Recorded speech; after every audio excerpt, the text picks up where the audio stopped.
नमस्कार मित्रांनो, वामन पुरवडेकर व्लॉग्स या चॅनलवर तुमच्या सगळ्यांचं हार्दिक स्वागत। आज आपण प्रवास करतोय कोकणामध्ये आणि कोकणातून प्रवास करणं म्हणजे स्वर्गातून प्रवास करण्यासारखं आहे असं बऱ्याच जणांचं म्हणणं आहे। काही रस्ते जे आहेत स्वर्गातले ते आता कसे आहेत, काय आहेत त्याची स्थिती बघायचा प्रयत्न आपण करत असतो। मुंबई गोवा महामार्ग हा गेले काही वर्ष त्या खड्ड्यांमुळे चेष्टेचा विषय बनलेला होता। आज त्याची स्थिती कशी आहे ती पण आपण बघणार आहोत। पण त्यापूर्वी आत्ता आपण आहोत रत्नागिरी शहरामध्ये आणि RTO कडून मी आलो आहे माझी कार घेऊन आणि आपण आत्ता जातो आहे हातखांबा या गावाकडे। आणि हा जो रोड आहे, ज्या रोडवरून एवढी ट्रॅफिक तुम्हाला दिसती आहे तो भाग आहे नॅशनल हायवे 166चा, म्हणजे कोल्हापूर, रत्नागिरी, सोलापूर आणि पुढे एक्सटेन्शन नागपूर असा तो हायवे आहे। सध्या तरी कोल्हापूर सोलापूरपर्यंत तो मर्यादित आहे।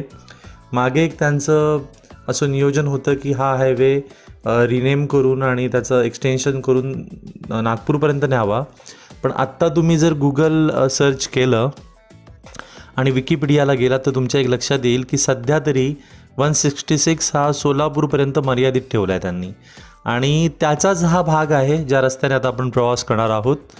सो एक प्रकारे कोल्हापूर रत्नागिरी हायवेचाच अपडेट आपण बघणार आहोत। आत्ता आपण कुवारबाव या भागामध्ये आहोत जवळपास आणि कुवारबाव जवळ आलं आहेत, एकदम जवळ आहे। तिथे तुम्ही बघताय स्थिती कशी आहे, सध्या खड्डे आहेत, रस्त्याचं काम चालू आहे। एका बाजूला 2 लेन जे आहेत ते दिसत आहेत झाल्यासारखे पण ते पूर्ण नाही झालेत, त्याचं काम सुरू आहे। आणि आपण जो सध्या मार्गक्रमण करतो आहे तो रस्ता जुना रस्ता आहे, ओल्ड रोड आहे, त्यावर फार काही परिणाम झालेला नाही आहे। पण आजूबाजूला सगळी जी दुकानं होती, सगळे जे शॉप्स होते ते हटवलेले आहेत, ते बाजूला केलेले आहेत। त्यामुळे तुम्हाला इथे दिसतं आहे क्लिअरली जे पूर्वीचं कुवारबाव होतं ते आता राहिलेलं नाही आहे। अर्थात तुम्ही कुवारबाव किती वर्षापूर्वी पाहिलं आहे याच्यावर ते डिपेंड राहील। जर तुम्ही 2 वर्षापूर्वी 3 वर्षापूर्वी रत्नागिरीत आला असाल तर तुम्हाला हे वेगळं चित्र दिसत होतं आणि आज हे वेगळं चित्र दिसतं आहे। सो आत्ता आपण जातो आहे हातखांब्याकडे आणि हातखांब्याला जाताना हा जो NH 166 आहे त्याचं पूर्ण आपण अपडेट बघूया, काय आहे अपडेट आणि स्थिती कशी आहे रस्त्याची सध्या प्रवास करणार असाल तर तेही सांगेन तुम्हाला। बऱ्याच लोकांनी गेल्या काही महिन्यांमध्ये, म्हणजे त्यात मी पण आहे, हातखांब्याला जाणं टाळलं आहे। कसं टाळलं आहे तर कोल्हापूरला जायचं असेल तर आम्ही काय करायचो, MIDC मार्गे आम्ही सरळ निवळीला जायचो आणि निवळीवरून देवरुख मार्गे, साखरपा मार्गे कोल्हापूरला जायचो। त्यामुळे हातखांबा हा रोड टाळता यायचा, खूप खराब होता त्यावेळी। आणि जर सिंधुदुर्गकडे जायचं असेल तर आम्ही हरचेरी मार्गे किंवा राजापूर मार्गे, हे 2 रोड आहेत। हरचेरी मार्गे बरा पडतो कारण हरचेरी हा शॉर्ट रोड आहे, 45 मिनटात तुम्ही लांजाला पोहोचता आणि लांजावरून पुढे तुम्ही हायवे तुम्हाला मिळतो, चांगला हायवे आहे तिथे। त्यामुळे तो एक चांगला अल्टरनेट रोड होता आणि तो आम्ही वापरला आहे आणि त्याचा व्लॉगही केला आहे। त्यामुळे हातखांबाला येणं अलीकडे जवळपास बंदच होतं। आज खूप दिवसांनी मी हातखांबा या गावात जातो आहे आणि तिथपर्यंत हा पूर्ण मी कवर करेन। त्यापूर्वी आपण रत्नागिरी रेल्वे स्टेशनला जाऊन येऊया। याचं कारण असं आहे की रत्नागिरी रेल्वे स्टेशन इथे जवळच आहे आणि त्याचं रिनोव्हेशन झालं आहे, तर बघूया नक्की रिनोव्हेशन काय केलं आहे याच व्लॉगमध्ये तेही कवर करूया। अर्थात मी कारमधून उतरणार नाही आहे कारण माझं महत्त्वाचं काम आहे, मला लेट व्हायचं नाही आहे। फक्त तुम्हाला इथे रस्त्यावरून फेरी मारेन मी आणि जसा वेळ मिळेल नंतर तसं आतमधूनही दाखवेन की रत्नागिरी स्टेशनमध्ये नक्की काय बदल झालेत। एक मोठा बदल हा आहे की इथलाही रस्ता खूप चांगला झाला आहे आता। आपण स्टेशनला जो जातो तो रस्ताही सुंदर झाला आहे आता।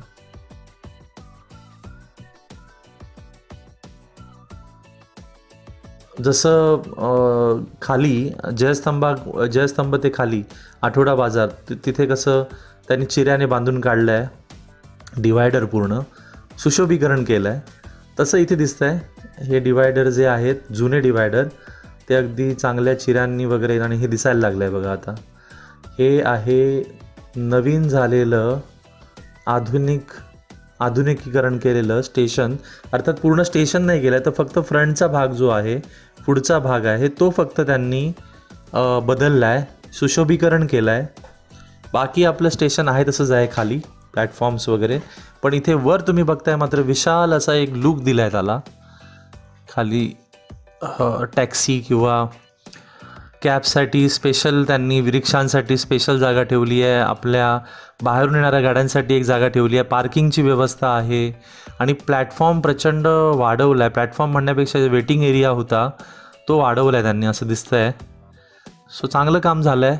अर्थात खाली प्लॅटफॉर्मवरही काम होणं गरजेचं आहे, तेही कालांतराने होईल अशी आपण अपेक्षा करूया. पण सध्या जे काही काम झालं आहे ते चांगलं झालं आहे काम आणि एक सुशोभीकरणामुळे एक लूक आलं आहे रत्नागिरी स्टेशनला. हे बघा पुन्हा एकदा मी यू टर्न मारून तुम्हाला इथून दाखवतो की स्टेशन सध्या कसं दिसतं आहे. माझ्या उजव्या हाताला जे दिसतं आहे ते मोठ्या अक्षरात रत्नागिरी रेल्वे स्टेशन लिहिलं आहे. समोर मँगो सिटी असं लिहिलं आहे मोठ्या अक्षरात समोर आहे ते बघा. इथे डाव्या हाताला तुम्हाला दिसतं आहे mango city. So orange city जशी नागपूर तशी मँगो सिटी रत्नागिरी. आणि या रत्नागिरी आणि नागपूरला जोडणारा जो हायवे आहे तो आहे NH-166, ज्याने आता आपण प्रवास करतो आहे. हा नव्हे, हा आम्ही रेल्वे स्टेशनला आलो आहे. पुन्हा एकदा NH-166ला जाऊया आपण.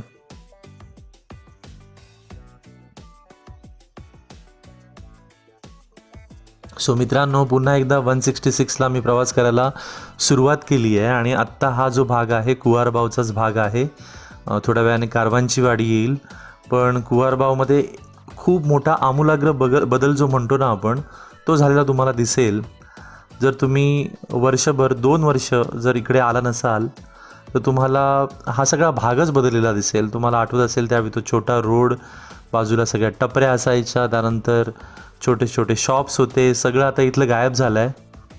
आणि ज्या जुन्या बिल्डिंग होत्या ज्या खरं आतल्या रोडला होत्या त्या आता दिसायला लागल्यात, त्या आपल्याला बाहेरच दिसायला लागल्या तिथे. आणि असं वाटायला लागलं आहे की हे शहर आता इथपर्यंत येऊन पोचलंच. पूर्वी रत्नागिरी शहर म्हणजे कसं की कुवारबावच्या कुवारबावच्याही पुढे म्हणजे अगदी ते रेल्वेचं ब्रिज आल्यानंतर कुठेतरी शहर आल्यासारखं वाटायचं. तोपर्यंतचा भाग हा उपनगराचा भाग होता. आणि तुम्हाला आठवत असेल तर कुवारबावला आपण उपनगरच म्हणायचो, त्यातही गावच म्हणायचो.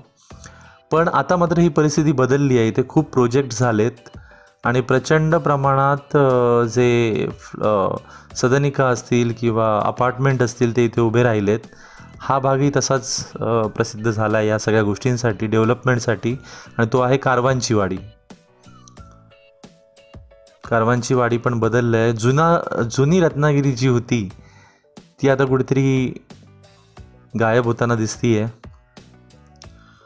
अजून एक गोष्ट पुन्हा एकदा तेच जे मी कोल्हापूर रत्नागिरीच्या दुसऱ्या आणि तिसऱ्या भागात म्हटलेलं की इथे सुद्धा झाडं कमी दिसत आहेत आणि जी होती ती तोडलेली दिसत आहेत.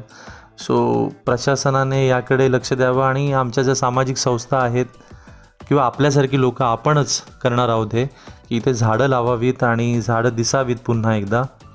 यासाठी प्रयत्न करणं गरजेचं आहे.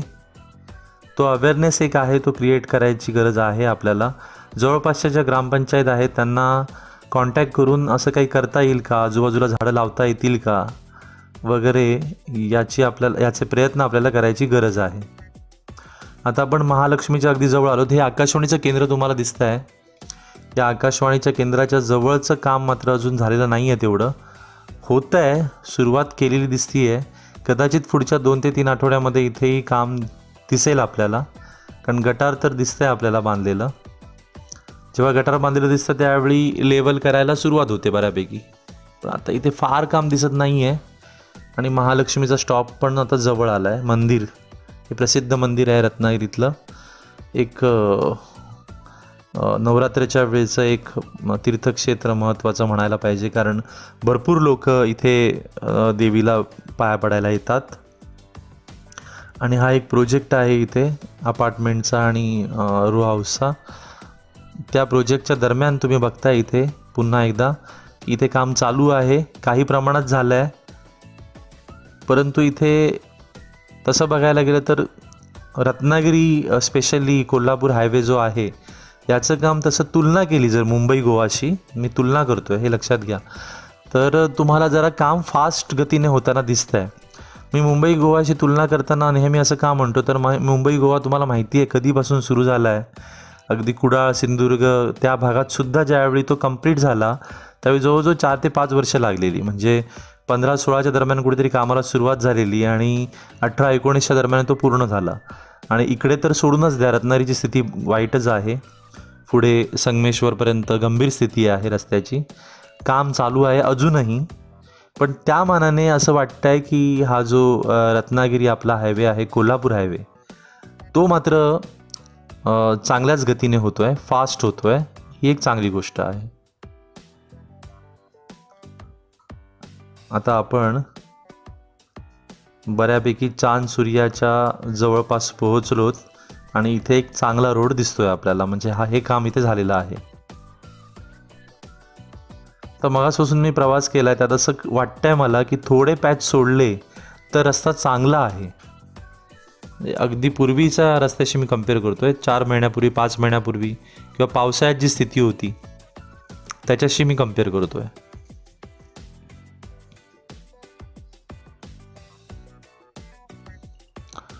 ओके, हे अशी वाहनं असतात ना, त्यावेळी खूप काळजीपूर्वक गाडी चालवा. समोर बघा ते काहीतरी लटकलं आहे, तिथे रॉड्स असावेत. तर ह्या गाड्यांपासून थोडं अंतर ठेवायचं आणि शक्यतो होत असेल तर ओव्हरटेक करावी, नाहीतर थोडं अंतर ठेवायचं, कारण खूपच धोकादायक गाड्या असतात या हायवेवर.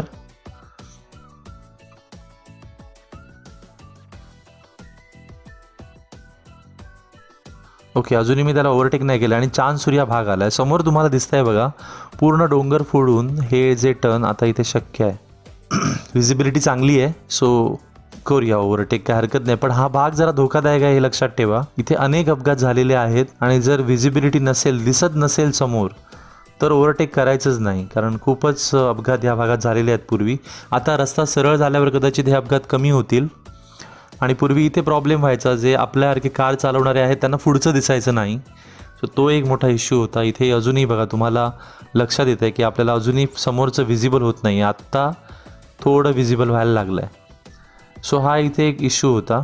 पण तुम्ही काम बघताय तर खूपच वेगवान काम आहे. हा डोंगर फोडायला भरपूर दिवस लागले, पण अर्थात आपल्याला ॲक्सेप्ट करायला पाहिजे की हे काम कोकणात चालू आहे आणि कोकणात असा एखादा मोठा डोंगर फोडणं हे काही सोपी गोष्ट नाही आहे. बघा, इथे हा जुना रोड खालून गेला आहे, तो आता बंदच केला आहे त्यांनी, आणि हा डोंगर फोडून त्यांनी मधून रूट काढला आहे, जवळचा रूट, आणि ते वळण जे होतं मोठं वळण ते त्यांनी गायब केलं आहे. त्यामुळे इथे कौतुक करायलाच हवं इंजिनियर्सचं. तसं काही सोपं काम नाही आहे ते. बरेच दिवस लागले असतील याला, बरेच दिवस लागले. आम्हीही बघत होतो, जवळजवळ वर्षभर हे काम चालू होतं आणि त्यानंतर हा रोड दिसतोय. इथे पण बघा, हा इथे पण चांगल्या स्थितीत रोड आहे. सो आत्तापर्यंत जो प्रवास केला आहे आणि माझा प्रवास संपत आला आहे, आता हातखंबा जवळ आला आहे, त्यात मी तुम्हाला हे सांगेन की जवळजवळ 70 to 80% काम झालेलं आहे रोडचं, फ्रॉम कुवारबाव टू हातखांबा, रत्नागिरी ते हातखांबा. आणि प्रवास करायला काही हरकत नाही असं वाटतं आहे. आम्ही हातखांब्याच्या जवळ पोचलोत आणि जवळजवळ 20 मिनटं झालीत, 20-22 मिनटं झालीत. आणि पूर्वी पण एवढाच वेळ लागायचा. अलीकडे ज्यावेळी रस्ता खूप खराब होता त्यावेळी कधीकधी अर्धा तास, कधीकधी पाऊण तास पण लागायचा. म्हणून तर आम्ही मुद्दाम MIDC मार्गे तिकडून जायचो कोल्हापूरला आणि सिंधुदुर्गात जाताना हरचरी मार्गे जायचो. पण आता मात्र हाच प्रवासाचा वेळ आता जवळजवळ 21 मिनटं होत आहेत. सो खूप घटला आहे हा काळ किंवा वेळ जेवढा लागायचा. आणि पूर्वी 15 मिनटं लागायची, अर्थात सगळं काम झाल्यावर त्याहीपेक्षा कमी वेळ लागेल, 10-15 मिनटात आपण पोहोचू, कारण अंतर कमी आहे, फार अंतर नाही आहे हे, पण वळणं होती आणि रस्ता खराब होता त्यामुळे जास्ती वेळ लागायचा. सो मित्रांनो, हा ब्लॉग कसा वाटला मला सांगायला अजिबात विसरू नका. हातखांब्यात पोहोचलोत आपण, तुम्हाला मी हा पूर्ण अपडेट दिला या हायवेचा. सो जर व्हिडिओ आवडला असेल तर लाईक करा आणि सबस्क्राईब करायला अजिबात विसरू नका. धन्यवाद मित्रांनो.